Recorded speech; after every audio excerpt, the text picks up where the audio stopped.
Kondisi geografis Korea Selatan. Korea Selatan adalah negara yang terletak di Asia Timur, tepatnya mencakup bagian selatan semenanjung Korea. Letak astronomis Korea Selatan yaitu 33 derajat lintang utara, 43 derajat lintang utara, 124 derajat bujur timur, dan 131 derajat bujur timur. Korea Utara merupakan satu-satunya negara yang berbatasan langsung dengan Korea Selatan. Wilayahnya sebagian besar dikelilingi perairan dan memiliki panjang garis pantai sepanjang 2.413 km.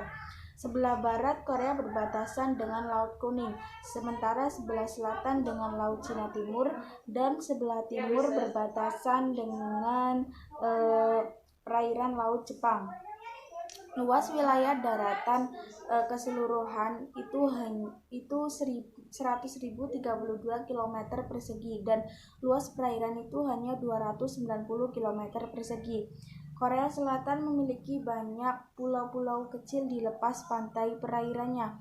Pulau terbesar adalah Pulau Jeju-do yang terletak pada bagian selatan semenanjung dengan luas 1.825 km persegi. Hanya 30% daratan Korea Selatan yang merupakan dataran rendah karena sebagian besar wilayahnya adalah dataran tinggi dan pegunungan. Dataran rendah sebagian besar itu terletak di pesisir barat dan di lembah-lembah sungai utama. Korea Selatan itu beriklim sedang karena berada dalam kawasan curah hujan Asia Timur. Musim dingin biasanya berlangsung selama 3 bulan dengan kondisi cuaca kering. Sementara untuk musim panas itu singkat namun sangat panas, basah dan lembab. Cuaca terbaik muncul pada musim semi dan musim gugur. Walau Korea Selatan kurang rentan terhadap angin taifun dibanding Jepang, Taiwan, dan pesisir timur Cina ataupun Filipina, tapi Korea Selatan ini malah terkena imbasnya berakibat yang besar karena setiap tahunnya terdapat 1-3 taifun yang bergerak ke semenanjung. Taifun biasanya menyerang pada akhir musim panas dan membawa curah hujan yang sangat tinggi. Hal itu tentunya dapat memicu banjir dan tanah longsor di berbagai tempat yang ada di Korea. Kondisi ekonomi di Korea Selatan dipengaruhi oleh karakteristik dari masyarakat Korea Selatan sendiri yang bersifat terbuka. Masyarakat Korea Selatan mengekspor dalam bidang semikonduktor, peralatan telekomunikasi nirkabel, kendaraan bermotor, komputer, baja, dan kapal. Dengan mitra ekspor utama RRT sebanyak 21,5%, Amerika Serikat sebanyak 10,9%, Jepang sebanyak 6,6%, dan Hong Kong 4,6%. Korea Selatan juga mengimpor plastik dan barang elektronik dari Arab Saudi dan Uni Emirat Arab. Hal yang diekspor oleh Korea Selatan diantaranya produk-produk elektronik yang bermerek Samsung. Adapun produk-produk otomotif yaitu yang terkenal bermerek Hyundai. Ekonomi Korea Selatan termasuk dalam 12 besar di dunia berdasarkan PDB-nya. PDB Korea Selatan itu sangat besar dan dipengaruhi oleh industri K-pop. Namun, di sisi lain, pendapatan per kapita di Korea Selatan tidak merata. Kondisi sosial budaya modern di dalam Korea Selatan. Yang pertama dilihat dari keagamaannya, Korea Selatan sangat membebaskan warganya untuk memilih agamanya mereka masing-masing. Tetapi Korea Selatan memiliki agama yang formal yang paling utama yaitu agama Buddha dan agama Kristen. Selanjutnya, banyak juga para warga di dalam Korea Selatan yang percaya pada roh leluhur dan mengamati secara ritual. Dan yang kedua akan kita bahas yaitu kuliner. Masakan Korea didasarkan pada nasi, sayuran, dan daging. Salah satunya yaitu makanan nasional yang ada di Korea yaitu kimchi. Kimchi itu adalah makanan yang didasari dari berbagai sayur yang kemudian difermentasikan dan dapat disimpan dalam waktu yang lama. Dan di Korea Selatan itu juga sedang tren pakaian dan ala-ala gaya rambut lelaki dan wanita yang di dunia di negara Indonesia juga banyak yang meniru. Dan budaya tradisional dari negara maju yaitu Korea Selatan. Yang pertama ada kehidupan sosial. Di Korea Selatan ternyata tidak sebagus yang kita bayangkan. Di Korea Selatan itu kehidupan sosialnya, tingkat kesenjangannya itu ternyata cukup besar, di mana orang yang lebih tinggi kuasanya itu dengan mudah menggunakan kuasanya untuk membuli orang yang ada di bawahnya.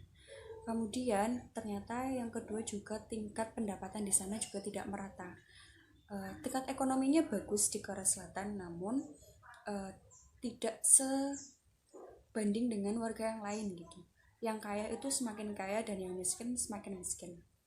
Kemudian yang ketiga, dikarenakan Korea Selatan itu memiliki konflik dengan Korea Utara, maka pria yang ada di Korea Selatan itu semuanya wajib mengikuti wajib militer selama 18 bulan.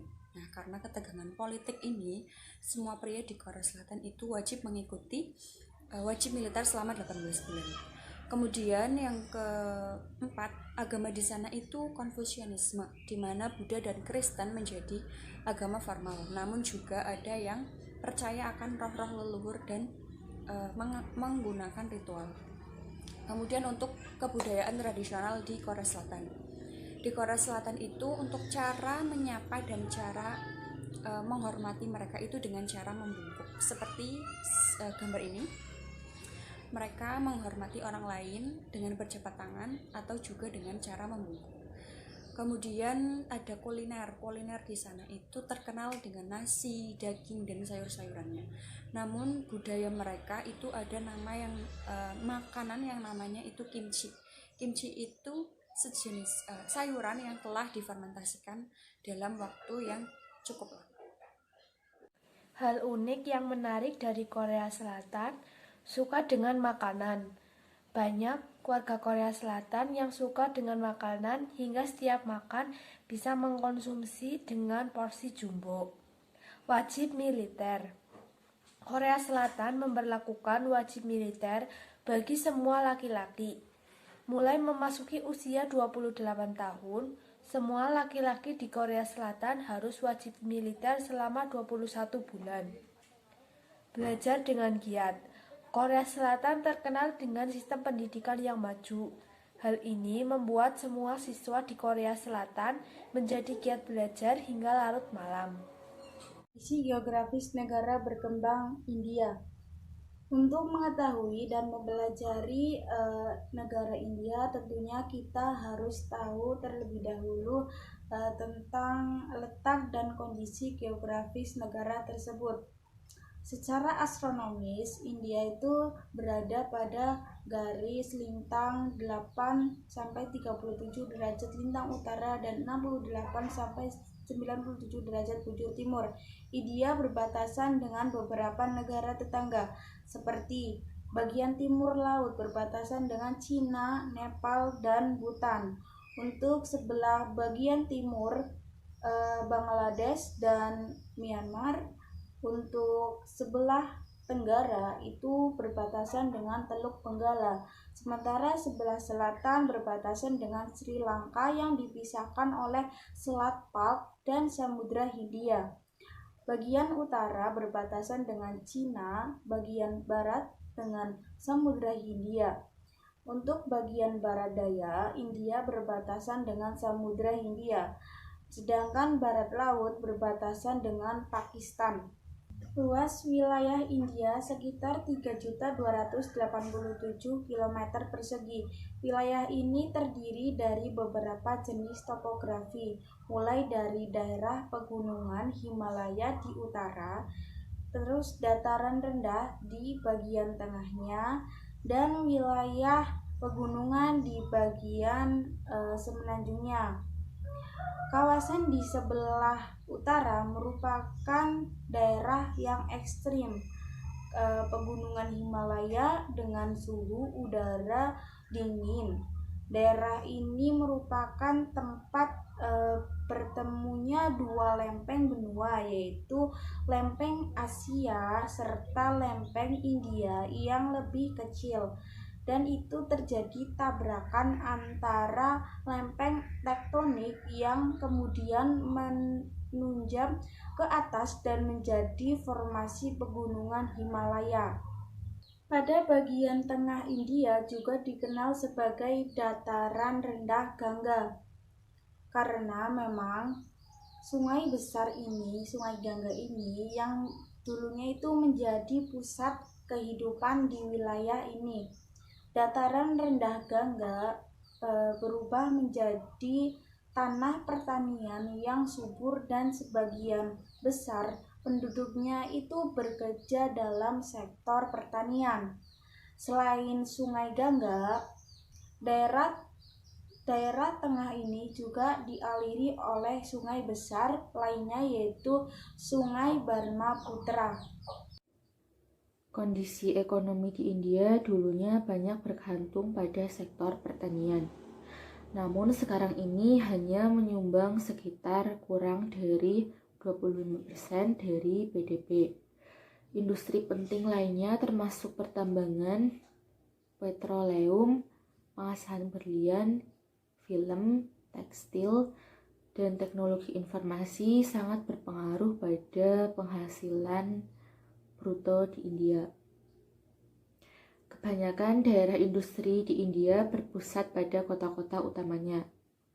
Tahun belakangan ini, India telah muncul sebagai salah satu pemain besar dalam perangkat lunak dan juga bisnis proses resourcing, dengan pendapatan sekitar 17,2 miliar US dollar pada tahun 2005. Ada pula industri skala kecil yang menyediakan lapangan kerja yang stabil bagi penduduk di kota kecil dan pedesaan seperti tekstil dan kerajinan tangan. Meskipun India menerima sekitar 3 juta pengunjung setiap tahun, pariwisata tetaplah penting bagi sumber penghasilan pendapatan nasional yang belum berkembang di India. Di sektor pariwisata di India menyumbangkan sekitar 5,3% dari PDB. Partner perdagangan utama di India yaitu Amerika Serikat, Jepang, Republik Rakyat Tiongkok atau RRT, dan juga Uni Emirat Arab. Ekspor utama di India berupa produk pertanian, tekstil, batu berlian, dan juga perhiasan-perhiasan lainnya. Pada tahun 2004, total ekspor India berjumlah 69,18 miliar US dollar, sedangkan impor sekitar 89,33 miliar US dollar. Selanjutnya, saya akan menjelaskan tentang kondisi sosial budaya secara modern yang ada di India. Budaya India adalah warisan dari norma-norma sosial, nilai-nilai etika, adat kebiasaan, sistem kepercayaan, sistem politik, artefak, dan teknologi yang berasal atau berhubungan dengan benua India. Kebudayaan India sering dilabeli sebagai kombinasi dari berbagai kebudayaan yang telah dipengaruhi oleh sejarah yang berusia beberapa milenium, dimulai dengan peradaban lembah Indus. Banyak elemen budaya yang ada di India, yaitu seperti agama India, matematika, filsafat, masakan, bahasa, tari, musik, dan film yang memiliki pengaruh sangat besar di seluruh Indosfer, India besar, dan dunia. Saya akan menjelaskan tentang kehidupan sosial dan kebudayaan tradisional dari negara berkembang, yaitu negara India. Yang pertama, kehidupan sosial di negara India merupakan negara dengan penduduk terpadat kedua di dunia. Nah, di India ini memiliki suku bangsa Dravida dan Indo-Arya yang merupakan penduduk asli dari negara India. Di negara India juga dulunya bergantung kepada pertanian di sistem ekonominya. Namun sekarang hanya menyumbang 25% dari PDB. Untuk industri lain yang ada di negara India yaitu pengelasan, pertambangan, dan industri perfilman. Hal unik yang menarik dari India, negara terpadat kedua di dunia. India merupakan negara terpadat kedua di dunia setelah Tiongkok dengan jumlah penduduk lebih dari 1,2 miliar jiwa. Memiliki jaringan kantor pos terbesar di dunia. Dibandingkan negara lainnya, India memiliki jaringan kantor pos terbesar di dunia. Terdapat sekitar 150.000 kantor pos di India. Rumah bagi Taj Mahal, salah satu 7 keajaiban dunia. India merupakan salah satu rumah dari 7 keajaiban dunia, yaitu Taj Mahal, dibangun oleh Kaisar Mughal Shah Jahan pada tahun 1631.